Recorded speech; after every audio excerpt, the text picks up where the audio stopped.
وہ سونگ کے بولے گا کہ اس پہ جادو ہے، پھر قمیضیں ناپے گا یوں کر کے بالشوں میں، ڈرامے بازی ناپ کے بولے گا یہ چھوٹی ہے آدھا بالش ہوگی، اس کی جادو وادو ہے. یہ پاگلوں کے لیے دین میرے بھائی نہیں آیا. اس کی وجہ دیکھو کہ کیوں ڈپریشن میں جا رہی ہے. جب بھی کوئی ڈپریشن میں جا رہا ہے اس کے پیچھے کوئی فالٹ. عورت اگر پاگل ہوتی ہے نا نفسیاتی، یا تو شوہر کا قصور ہے، یا باپ کا قصور ہے، یا ساس نے کیا ہے اس کو، یا نندوں نے کیا ہے، یا جٹھانیوں نے. اس کے علاوہ عورت کو پاگل کرنے والا مارکیٹ میں اب تک پیدا، بولو بھائی، کیونکہ عورت کا واسطہ انہی سے پڑتا ہے. میرے پاس کوئی بھی پاگل عورت بیچاری کا فون آئے، میں کہتا ہوں یا تو بھائی ساس کا مسئلہ ہے یا شوہر کا میں فالٹ ہے، یہ دونوں صحیح ہے تو سسر صاحب میں کوئی گڑبڑ ہوگی، یا نندو اور شوہر کی بہنوں کو نند بولتے ہیں اور جٹھانی کس کو بولتے ہیں؟ بڑے بھائی کی، بڑے والے چھوٹے والے کی کو نہیں بول سکتے، وہ دیورانی ہوتی ہے. تو خیر جس قسم کی نیا نیا کر کے آ رہی ہے دیورانی ہے جٹھانی ہے. میں نے کہا مسئلہ کہاں سے ہو رہا ہے؟ یا سوگنوں کی وجہ سے بھی ہوتا ہے. اگر ایک ہی گھر میں رکھا ہوا ہے سب کو تو وہ ذہنی مریضہ بنا دیتی ہے، ٹھیک ہے نا.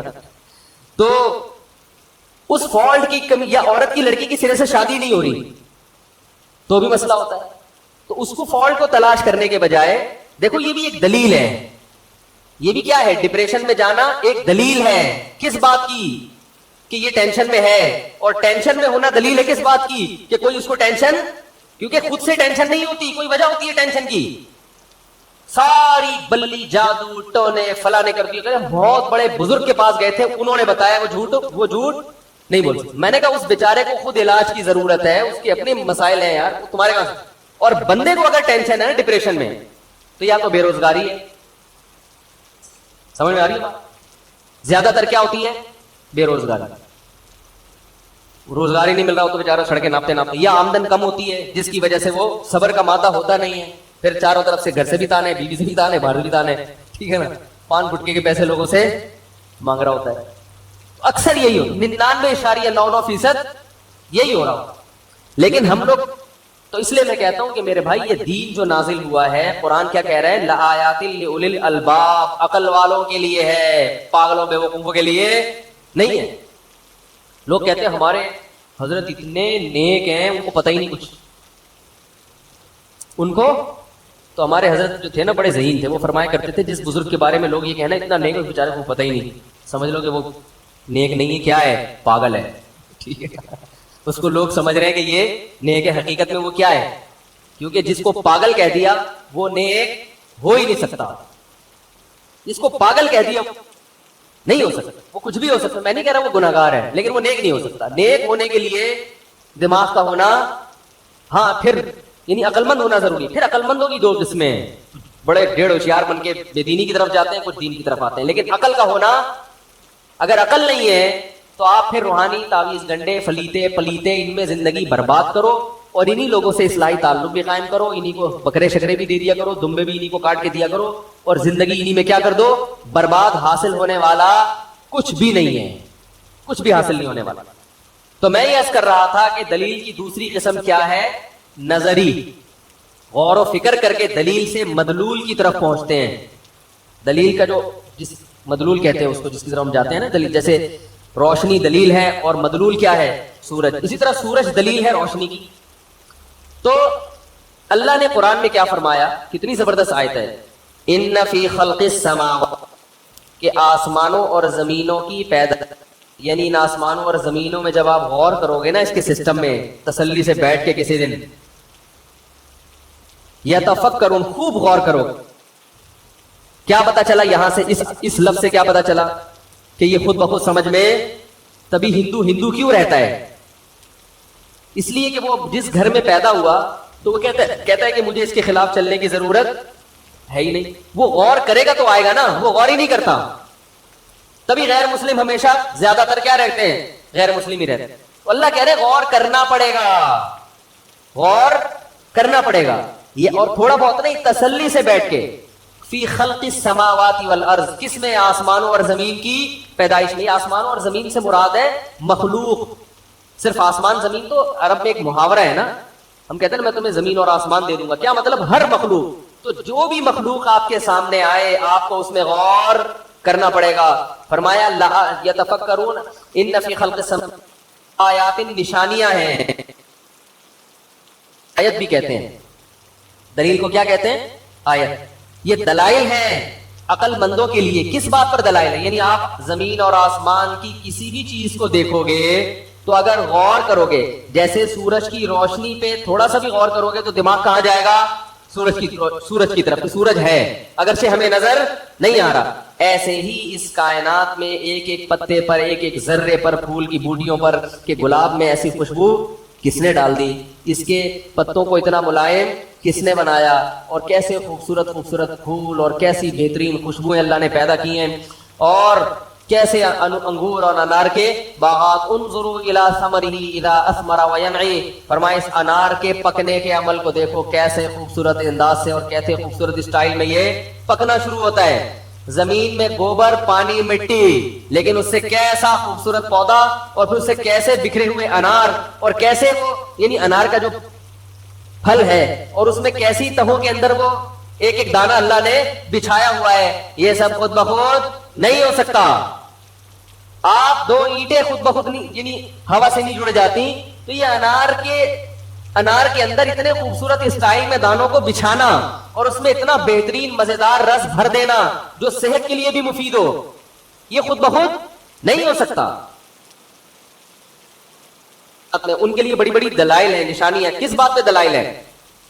فرمائیے عقل مند لوگ وہ ہیں الذین، اب اللہ ان کے اسٹیپ بیان کر رہے ہیں. یہ کرتے کیا ہیں؟ یتفکرون، خوب غور کرتے ہیں، فی خلق السماوات والارض، آسمانوں اور زمین کی پیدائش. الذین یتفکرون فی خلق السماوات والارض، کیا ہے؟ ان فی خلق السماوات والارض لآیات لأولی الالباب الذین یذکرون اللہ قیاما وقعودا وعلی جنوبہم ویتفکرون فی خلق السماوات والارض ربنا ما خلقت ھذا باطلا سبحانک فقنا عذاب النار. غور و فکر کر کے کیا کہتے ہیں کہ اے اللہ تو نے اس کائنات کو بیکار پیدا نہیں کیا، لہذا ہمیں جہنم کی آگ سے بچا لے. یہ بالکل آخری اسٹیپ ہے جہاں غور و فکر کر کے پہنچتے ہیں. اس اسٹیپ کا اللہ نے ذکر کیا. اب سوال پیدا ہوتا ہے کائنات میں غور کرنے کا جنت اور جہنم سے اور اس دعا سے کیا تعلق؟ ہائے ہائے کیسے سمجھائیں یار. بھائی کائنات میں غور کر کے یہ بات ذہن میں آنا کہ اللہ ہے، یہ تو سمجھ میں آتا ہے نا کہ جو بنی ہوئی چیز ہے خود سے نہیں بنتی.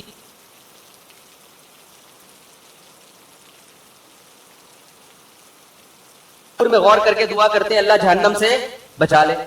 پہاڑوں پہ غور کر کے کہتے ہیں اللہ جہنم سے. یہ قرآن کے الفاظ بیان کر رہا ہوں بھائی. یعنی وہ غور فکر کر کے نتیجہ کس نتیجے پہ پہنچتے ہیں کہ اللہ جہنم سے بچا لے. اب سوال پیدا ہوتا ہے اس کا لنک کیا ہے آپس میں؟ ارے سوال ہی سمجھ میں نہیں آ رہا تو جواب کہاں سے سمجھ میں آئے گا؟ مجھے ایسے دیکھ رہے ہیں ٹی وی میں آ رہا ہوں بیٹھا ہوں، یہ کچھ پیسے لے کے کھائے ہوئے میں نے آپ لوگوں سے. بھائی سوال سمجھ میں آ رہا ہے؟ یار دیکھو ایک آدمی کہتا ہے کہ سورج میں غور کرتے ہو تو یقیناً روشنی پہ غور کرو تو کہاں پہنچو گے؟ سورج. لیکن میں آپ سے کہتا ہوں تم اس دھوپ کو دیکھو تو یقیناً تم اس نتیجے میں پہنچو گے کہ تم بولو گے کہ جہنم کی پناہ، یا تم کسی اور کوئی نتیجہ نکال لو. آپ بولیں گے بھائی اس روشنی سورج کے وجود پر تو دلیل ہے، باقی چیزوں پر کیا لیں گے یہ میری سمجھ میں نہیں آ رہا. لیکن اللہ کیا کہہ رہے ہیں؟ یہ آسمان اور زمین میں غور کرتے ہیں اور غور کر کے کیا کہتے ہیں؟ اے اللہ ہمیں جہنم کی آگ سے بچا لے. اب کوئی اگر تفسیر اخفل طریقے سے پڑھے ترجمہ تو وہ اس عقدے کو حل نہیں کر سکتا. یار یہ یہاں سے یہاں کیسے؟ اصل میں قرآن نے بتایا ہے کہ جس ترتیب سے غور کریں گے نا تو نتیجہ کہاں تک نکلے گا؟ بولو بھائی اس اسٹیپ تک خود بخود پہنچیں گے. غور کرنا تو شروع کرو. غور کرو گے تو بالآخر تمہاری آواز یہی ہوگی، تمہارے منہ سے یہ دعا نکلے گی اے اللہ ہمیں جہنم کی آگ سے بچا لے. کیسے؟ پہلے اس کائنات میں غور کرو گے تو تمہارا دماغ جائے گا یہ خود بخود نہیں بنی، اس کو یقیناً کسی نے بنایا ہے. پھر اگلا سوال جب اس پہ بھی غور کیا، تفکرون ہے نا، خوب غور، تو پھر سوال پھر مزید غور کرو گے تو کہیں گے جب کسی نے بنایا ہے تو بلا وجہ بنایا ہے یا کسی وجہ سے؟ اگر غور نہیں کرو گے تو بیٹھ جاؤ، تو بنایا ہے ہمیں کیا، کیوں بنایا، کوئی وجہ ہے یا نہیں ہے، ہمیں اس میں غور کرنے کی ضرورت کیونکہ یہ دلیل نظری ہے، بدیہی.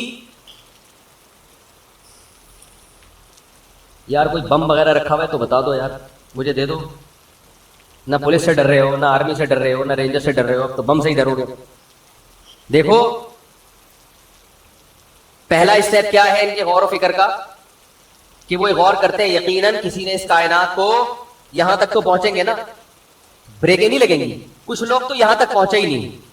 انہوں نے کہا ہمیں کیا ضرورت ہے، ہم فری تھنکر ہیں. ایسے لوگ بھی مارکیٹ میں ہیں، کہہ رہے ہمیں کچھ نہ ہم اللہ کے وجود کے قائل اور نہ ہم اس کے. ابھی تک تو ہمیں ایسے سیکولر لوگوں سے، یہ ایتھیسٹ لوگوں سے واسطہ پڑ رہا تھا نا، جو اللہ کا باقاعدہ انکار کرتے ہیں. جب انکار کرتے ہیں تو ان کو انکار پر دلائل دینے پڑتے ہیں نا.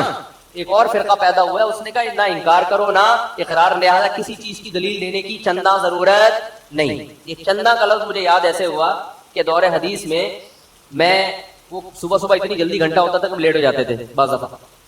تو ایک دن میں دو تین دفعہ ایسا ہو گیا میں لیٹ ہوا، تو میرے استاذ نے مجھ سے فرمایا آپ کو آنے کی چندہ ضرورت نہیں. آپ کو اب سبق میں آنے کی چندہ ضرورت نہیں ہے. تو مجھے ان کے الفاظ اتنے اچھے لگے کہ مجھے یہ لفظ یاد رہ گیا. تو وہ کہتے ہیں ہمیں اس پہ غور و فکر کرنے کی چندہ ضرورت نہیں ہے. کیوں نہیں ہے؟ اس لیے نہیں ہے غور و فکر کرنے کی. کیا ہے؟ تھوڑا ایسے کھاؤ پیو موج مستی کرو مر جاؤ، کیا خیال ہے؟ تو اللہ نے فرمایا کہ یتفکرون، خوب عقل مند لوگ ایسا کام نہیں کرتے. وہ کہتے ان کا ضمیر ملامت کرتا ہے کہ کیوں غور نہیں کرے بھائی، جب ایک چیز پہ ریسرچ ہو رہی ہے تو یہ اتنا اہم ٹاپک، اس کو بغیر ریسرچ کے چھوڑ دیں، ہم بغیر تحقیق کے چھوڑ دیں. ایک چیز پہ آپ کو کوئی گولی لا کے پکڑا دے کھا لو، آپ کھا لو گے؟ تحقیق کرو گے کہ یہ میرے لیے نقصان دہ تو نہیں ہے، اس کے دوا کا نام کیا، کس ڈاکٹر نے لکھا. ہر چیز پہ کیا ہو رہی ہے؟ ریسرچ. اور اتنا اہم ٹاپک، اس پر انسان نے ریسرچ کرنا چھوڑ دی. ضمیر ملامت کرتا ہے انسان کا، لیکن وہ ضمیر کی آواز پر لبیک نہیں کہتا، وہ خواہشات نفسانیہ کا غلام بنتا ہے. وہ کہتا ہے اگر میں نے ایک اسٹیپ پہ غور کیا تو پھر اگلا اسٹیپ بھی مجھے سوچنا پڑے گا. تو کچھ لوگ تو یہی رک جاتے ہیں. کچھ غور کرتے ہیں، کہتے ہیں ہاں بھائی کوئی بنانے والا ہے، لیکن اب سوال پیدا ہوتا ہے اس نے اس کائنات کو کیوں بنایا؟ اس اسٹیپ پہ غور کرنے کی کوشش نہیں کرتے. بھائی ہمیں کیا، کیوں بنایا، وہ ہے کوئی ذات. لیکن اللہ کیا فرماتے ہیں؟ عقل مند لوگ کیا کرتے ہیں؟ خوب غور کرتے ہیں، کہتے ہیں اگلا اسٹیپ بھی سوچو. پہلے اسٹیشن پہ پہنچ گئے تو کہتے ہیں اب آگے بھی جاؤ. کیوں بنایا؟ بے مقصد بنایا یا با مقصد؟ پھر وہ غور کر کے اس نتیجے میں پہنچتے ہیں کہ اتنا طاقتور بادشاہ جس نے اتنا زبردست نظام عالم بنایا ہو، بے مقصد نہیں ہو سکتا. ہم چھوٹا سا کوئی کام کرتے ہیں، اس کی کوئی نہ کوئی ریزن ہوتی ہے، اور خالق کائنات اس کائنات کو بنائیں گے وہ ویسے ہی ہے بھائی، تو ویسے ہی بنا دیا، جو مرضی کرتے رہو، ختم کر دوں گا، ختم ہو جائے گا، کھیل تماشا ہو گیا. کیا خیال ہے بھائی؟ تو اللہ فرماتے ہیں کہ وہ پھر اس سے آگے بھی کیا کرتے ہیں؟ غور. یقیناً کوئی مقصد ہے. تو مقصد ہے کیا؟ انہی کی فہرست میں داخل ہو کر ہماری موت واقع ہو. کیسی پیاری دعا ہے دیکھو. یہ غور و فکر کر کے یہاں تک پہنچتے ہیں، اور یہ جو روحانی ٹوپی ڈراموں میں لگے گا وہ یہاں تک قیامت تک پہنچے گا. وہ سینس ہی نہیں ہے نا. سینس ہوتی تو بنیان سکھانے جاتا ہوں، پجامہ لے کے جاتا اس کے پاس ہے بھائی. کسی کو اپنا کوئی پجامہ دے رہا ہے، کوئی اپنی کرتا دے رہا ہے، کسی کو جا کے کوئی قمیض دے رہا ہے، کسی کو ناڑا دے رہا ہے، اس کو ناپ کے دیکھو بھائی. ربنا اننا سمعنا مناديا ينادي للايمان ان امنوا بربكم فآمنا ربنا فاغفر لنا ذنوبنا وكفر عنا سيئاتنا وتوفنا مع الابرار. یہ تو جہنم سے پناہ ہو گئی اور مغفرت کی دعا. اب چونکہ جنت کی لالچ بھی ہے. ربنا وآتنا ما وعدتنا، اے اللہ تو نے پیغمبروں کی زبان سے جس جنت کا وعدہ کیا ہے. کیسے عجیب. یہاں تک جنت تک ہم غور و فکر کر کے نہیں پہنچے. غور و فکر کر کے تو یہاں تک پہنچے کہ کوئی جزا ہے، لیکن اتنی خوبصورت جزا جنت کی شکل میں، یہ ہمیں کس نے بتایا؟ پیغمبروں نے. کیونکہ یہ دلیل عقلی سے نہیں سمجھ میں آتی، یہ نقل سے آتی ہے سمجھ میں. ہر چیز تک عقل آپ کو نہیں، عقل یہاں تک تو پہنچائے گی کہ بدلہ ملے گا. کیا ملے گا یہ تو جب تک اللہ نہیں بتائے گا ہمیں تھوڑی پتا چلے گا کیا بدلہ ہے. تو اللہ نے ہمیں کیا بتایا پیغمبروں کے ذریعے؟ جنت. وعدہ کیا ہم سے جنت کا. تو کہہ رہے وآتنا ما وعدتنا، اے اللہ تو نے جس جنت کا ہم سے وعدہ کیا ہے اس وعدے کو پورا کرنا. انک لا تخلف المیعاد، پیغمبروں کے ذریعے جو وعدہ کیا ہے، انک لا تخلف المیعاد، تو اپنے وعدے کی خلاف ورزی نہیں کرتا. حالانکہ پتہ ہے کہ وعدے کی خلاف ورزی نہیں، لیکن اللہ فرماتے ہیں ان کی کیفیات جنت کی لالچ میں ایسی ہو جاتی ہیں کہ اللہ کو خود بتا رہے ہوتے ہیں اللہ کی صفات کہ اللہ ہمیں پتا ہے کہ تو وعدے کی خلاف ورزی نہیں کرتا، لہذا ہم جو محنت کر رہے ہیں تو واقعی خلاف ورزی نہ کرنا اور ہمیں وہ جنت عطا کرنا۔ آگے اللہ نے کیا فرمایا؟ فاستجاب لهم ربهم، فرمایا ان کے رب نے ان کی دعا کو قبول کر لیا۔ فاستجاب فا عربی میں آتا ہے فوراً کوئی کام، فرمایا ہو گئی قبول۔ وہ کیا دعا قبول ہے؟ انی لا اضیع عمل عامل منکم، کوئی بھی عمل کرے گا کتنا چھوٹا سا عمل کیوں نہ ہو، عامل پر بھی تنوین، کوئی بھی عمل کرے گا اور کیسا ہی عمل کیوں نہ ہو، نیک عمل، تو میں اس کے اجر کو ضائع من ذکر او انثی، چاہے مرد ہو یا عورت۔ حالانکہ اس وضاحت کی ضرورت نہیں تھی، کوئی بھی عمل تو مرد اور عورت آ گیا نا، تو ممکن ہے کوئی شیطان کسی کے ذہن میں وسوسہ ڈال دیتا عورت کے ذہن میں، تو اس لیے اللہ نے اور کلیریفیکیشن کر دی کہ چاہے مرد ہو یا عورت، کوئی بھی ذرا سا بھی نیک عمل کرے گا تو میں اس کو ضائع نہیں کروں گا۔ بعضکم من بعض، فرمایا ایک ہی دوسرے کی جنس میں سے ہو، کیونکہ یہ اس لیے وضاحت کی قرآن نے کہ بہت سے مذاہب اس وقت دنیا میں ایسے تھے جو عورت کو کسی کھاتے میں لاتے ہی نہیں، وہ کہتے تو مرد کے لیے پیدا ہوئی ہے، اس کی اپنی کوئی لائف ہے ہی، تو اس لیے اللہ نے فرمایا کہ بعضکم من بعض، تم سب ایک دوسرے کی جنس میں سے ہو، یعنی وہ بھی تم بھی انسان ہو تو وہ بھی کیا ہے انسان۔ اس میں جاہلیت کے جو دعوے تھے ان کی کیا کر دی، اس کو بھی آزمائش کے لیے پیدا کیا ہے، تمہیں بھی آزمائش کے لیے پیدا کیا ہے۔ تو کتنی زبردست آیات ہیں، دنیا میں کوئی ایسا شخص نہیں ہے جو اللہ کی طرف منسوب کر کے ایسا کلام پیش کرے۔ تو اس کو کیا کہتے ہیں؟ دلیل نظری۔ یہ جو قرآن میں یہ جو آتا ہے نا سورہ ملک میں کہ آخرت میں وہ یہ کہیں گے لو کنا نسمع او نعقل، اے اللہ اگر ہم سنتے یا سمجھتے تو جہنم میں نہ جاتے۔ تو یہ اللہ نے سمجھنے والوں کے حالات بھی بیان کر دیے جو کائنات میں غور کرتے ہیں، اور سننے والے بھی کہ وہ کیا کہتے ہیں کہ اے اللہ ہم نے ایک منادی کو پکارتے ہوئے سنا اپنے کانوں سے، چاہے براہ راست یا بالواسطہ، ہم نے سنا کہ وہ کہہ رہا تھا رب ایمان لے آؤ، تو ہم نے وہ سن کے کیا کر لیا، ہم نے ان کی دعوت کو قبول کر لیا۔ تو پتہ چلا یہ سنتے بھی ہیں اور غور بھی کرتے ہیں، عقل سے کام بھی لیتے ہیں۔ اسی کو علماء کہتے ہیں دلیل عقلی بھی ہوتی ہے اور کبھی نقلی بھی ہوتی ہے، نقلی سے وہ جعلی والی نہیں، نقل کرتے ہوئے آ رہی ہے۔ تو یہ ہے قرآن کی دعوت، یہ ہے قرآن کا پیغام۔ تو بات کہاں سے شروع ہوئی تھی بھائی یہاں آیا کیسے میں؟ اصل جو ٹاپک شروع ہوا تھا، ہاں وہ جو میں نے شروع کی تھی نا کہ قرآن کی جو آیت شروع کی تھی کہ ان الذین یخشون ربهم بالغیب، جو اپنے رب سے ڈرتے ہیں بغیر دیکھے۔ تو یہ بغیر دیکھے پر آ رہی تھی بات کہ لوگ کہتے ہیں ہمیں نظر نہیں آتا تو ہم ایمان کیوں لے کر آئیں؟ تو اللہ فرماتے ہیں کیونکہ یہ بدیہی دلیل نہیں ہے نا، نظری ہے، تو اس لیے فوراً ایمان نہیں لاتے تھے۔ سوچو گے تو یہاں تک انشاءاللہ پہنچو گے۔ جو ہندو سوچے گا، جو عیسائی سوچے گا، جو یہودی سوچے گا، وہ یہاں تک پہنچے گا انشاءاللہ، اگر صحیح طرح سے سوچے، خواہشات کی چادر اتار کے اپنی خاندانی رسومات اور اپنے یہ کہ میرے باپ دادا کا دین کیا ہے، میرے باپ دادا کا، ان سب چیزوں کو ہٹا کے سوچے گا تو انشاءاللہ اس نتیجے تک پہنچے گا۔ سوچتے نہیں ہیں تو پھر الزام پر دہشت گردی کے الزامات بھی لگاتے رہتے ہیں، کبھی یہ کہتے ہیں اسلام یہ کہہ رہا ہے، کبھی یہ کہتے ہیں اسلام یہ کہہ رہا ہے۔ وہ جو ہے یہ جو ٹاپک ہے نا